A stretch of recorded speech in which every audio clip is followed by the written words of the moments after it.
ಮುಖ್ಯ ಇಸ್ವಿಗಳು ಭಾರತ ರಾಷ್ಟ್ರೀಯ ಕಾಂಗ್ರೆಸ್ ಸ್ಥಾಪನೆ 1885ರಲ್ಲಿ.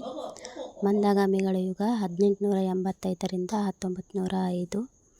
ತೀವ್ರಗಾಮಿಗಳ ಯುಗ 1905ರಿಂದ 1919. ಬಂಗಾಳದ ವಿಭಜನೆ 1905. ಮುಸ್ಲಿಂ ಲೀಗ್ನ ಸ್ಥಾಪನೆ 1906. ಸೂರತ್ ಒಡಕು 1907. ಜಲಿಯನ್ ವಾಲಾಬಾಗ್ ಹತ್ಯಾಕಾಂಡ 1919. ಗಾಂಧಿಯವರ ಜನನ 1969 ಅಕ್ಟೋಬರ್ 2. ಅಸಹಕಾರ ಚಳವಳಿ 1920ರಿಂದ 1922. ಚೌರಿ ಚೌರಾ ದುರಂತ 1922. ಪೂರ್ಣ ಸ್ವರಾಜ್ ಘೋಷಣೆ 1929. ಪೂರ್ಣ ಸ್ವರಾಜ್ ದಿನಾಚರಣೆ 1930 ಜನವರಿ 26.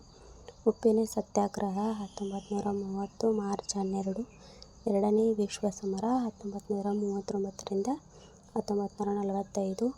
ಭಾರತ ಬಿಟ್ಟು ತೊಲಗಿ ಚಳವಳಿ 1942. ಭಾರತಕ್ಕೆ ಅಧಿಕಾರ ಹಸ್ತಾಂತರಿಸುವ ಘೋಷಣೆ 1947 ಜೂನ್ 3.